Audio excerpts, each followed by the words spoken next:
दोस्तों, स्वागत है फिर से आपका। कबीरा तेरी झोपड़ी गल कटियन के पास, जो करूँगा सो भरूँगा, तू क्यों हो तू दास।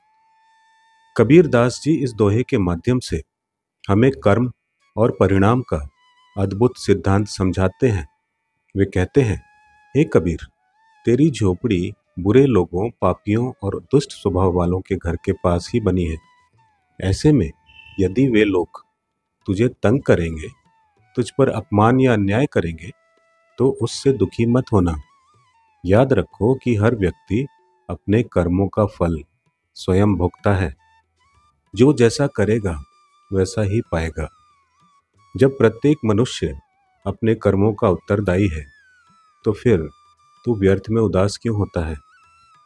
इसका सार यही है कि बुरे और पापी लोग यदि हमारे आसपास हैं, तो उनका पाप उनके साथ ही रहेगा।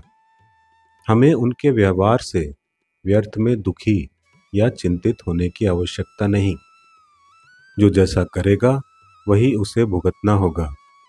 हमें अपने कर्म और अपने मार्ग पर अडिग रहना चाहिए। एक बार की बात है, वाराणसी के पास एक छोटा सा गांव था, जहां कबीरदास जी साधना और कारीगरी दोनों में व्यस्त रहते थे। उनकी झोपड़ी बहुत साधारण थी, फूस और मिट्टी की बनी हुई। परंतु उसी झोपड़ी के बगल में कुछ व्यापारी और तथाकथित धनी लोग रहते थे, जो लालच, छल और कपट में डूबे हुए थे। वे अक्सर कबीर का मजाक उड़ाते।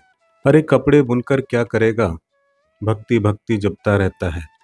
भगवान तो सोने चांदी के मंदिरों में रहते हैं, ना कि ऐसी टूटी फूटी झोपड़ी में।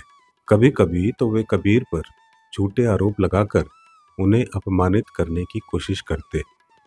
गांव में ये चर्चा होने लगी कि क्यों कबीर को ऐसे बुरे पड़ोसियों के बीच रहना पड़ रहा है। कई शिष्य भी कबीर के पास आए और बोले, गुरुदेव, आप ऐसे दुष्टों के बीच क्यों रहते हैं। उनकी संगति और बातें आपको हमेशा परेशान करती होंगी। यदि आप चाहते हो, हम आपको किसी शांत जगह पर ले चलें। वहां पर निश्चिंत होकर भक्ति कर सकते हैं। कबीर ने मुस्कुराकर कहा, बेटा, यह संसार भी तो एक बड़ा गांव है। यहाँ हर प्रकार के लोग रहते हैं, सज्जन भी, दुष्ट भी। अगर सज्जन दुष्टों से भागकर कहीं और चले जाएं, तो फिर दुष्टों को सुधारेगा कौन। और फिर मुझे क्या डर, वे जो करेंगे उसका फल उन्हें ही मिलेगा। मेरे उदास होने का क्या कारण। एक दिन उन व्यापारियों ने छल कपट से गरीबों का अनाज खरीदकर महंगा बेचने का षड्यंत्र रचा। लोगों को भूखा रखना उनके लिए केवल लाभ का साधन था। कबीर ने देखा और कहा, भाइयों, मत करो ऐसा। भूखे की रोटी छीनना सबसे बड़ा पाप है। यह अनाज ईश्वर की देन है, इसे दूसरों से मत छीनो। परंतु वे कबीर की बातों पर हंस पड़े। उन्होंने कहा, अरे, तू क्या जानता है व्यापार के नियम। यहाँ तो वही बचेगा जिसके पास धन और शक्ति है। कुछ दिनों बाद वही हुआ जिसकी चेतावनी कबीर ने दी थी। व्यापारी लालच में पड़कर चोरी छुपे अनाज का भंडार करने लगे। लेकिन अचानक गांव पर भयंकर महामारी और अकाल आ गया।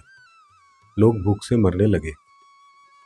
जब राज कर्मचारियों को पता चला कि कुछ व्यापारी अनाज छिपा रहे हैं, तो उन्होंने उन्हें पकड़कर कठोर दंड दिया। उनका धन और वैभव नष्ट हो गया। परिवार के लोग भी रोग से ग्रस्त हो गए। वही लोग जो कभी कबीर का मजाक उड़ाते थे, अब दीनहीन होकर उनकी झोपड़ी के सामने रोते हुए मदद मांगने लगे। कबीर ने शांति से कहा, मैंने पहले ही कहा था, जो करेगा वही भरेगा। तुमने भूखों का अन्न छीना, अब उसका परिणाम तुम पर ही लौटा है। कर्मों का नियम अटल है। ईश्वर ना किसी का पक्ष लेता है और ना किसी का विरोध। वह केवल हमारे कर्मों का प्रतिफल देता है। कबीर ने फिर भी उन परिवारजनों को सहारा दिया, रोगियों को औषधि दी और भूखों को अपने पास से भोजन कराया। यह देखकर गांव के लोग अचंभित रह गए। कुछ शिष्यों ने कहा, गुरुदेव, ये लोग तो आपके साथ दुर्व्यवहार करते थे, आपने इन्हें क्षमा क्यों कर दिया? कबीर ने समझाया, यदि मैं भी इनके जैसे ही क्रोध और घृणा से भर जाता तो मेरा और इनका अंतर ही क्या रह जाता। इनका फल तो इन्हें मिल ही गया है, परंतु मेरा धर्म है करुणा और दया। जब वे दुख में हैं तो मुझे उनकी सहायता करनी चाहिए। याद रखो, बुरे लोगों की संगति हमें उदास न करे, बल्कि हमें अपनी भलाई पर अडिग बनाए। हमें क्या सीख मिलती है इससे? कर्म का अटल सिद्धांत, जो जैसा करेगा वैसा ही भोगेगा। किसी को गलत करने पर तुरंत परिणाम ना भी मिले, परंतु समय आने पर उसका फल अवश्य मिलता है। दूसरा, दुष्टों से उदास ना हो। हमारे आसपास चाहे कितने भी बुरे लोग हों, हमें उनकी वजह से उदास या परेशान नहीं होना चाहिए। उनका पाप उनका है, हमारा नहीं। धैर्य और संयम, जब दूसरों की बुराई हमें छूती है तब हमारा धैर्य ही हमारी सच्ची शक्ति है। सज्जन व्यक्ति का काम है बुराई को सहकर भी भलाई में लगे रहना। साथ ही साथ करुणा और क्षमा। बुरे लोग जब अपने पाप का फल भोगते हैं तब सज्जन को घृणा नहीं करनी चाहिए। सच्ची महानता दूसरों की गलतियों को क्षमा कर उन्हें सुधारने का अवसर देने में है।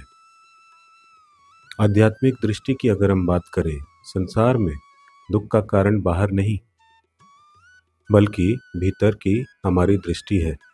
यदि हम समझ ले कि हर आत्मा अपने कर्मों का परिणाम भोगती है तो हमें कभी उदासी या क्रोध नहीं घेर पाएगा। यह दोहा केवल पड़ोसियों की बुराई से बचने की शिक्षा नहीं देता, बल्कि यह जीवन का कर्म सिद्धांत समझाता है। कबीर दास जी स्पष्ट करते हैं कि इस संसार में कोई किसी का भला या बुरा अपने हाथ से नहीं करता, सबके कर्म ही उसका भाग्य करते हैं। हमें केवल अपने कर्तव्य और भलाई पर ध्यान देना चाहिए। सच्चा संत वही है जो बुराई से विचलित नहीं होता और ना ही दूसरों की करतूतों से उदास होता है। सो करूँगा सो भरूँगा, यह वाक्य हमें जीवन भर याद दिलाता है कि कर्म ही सबसे बड़ा धर्म है। नमस्कार।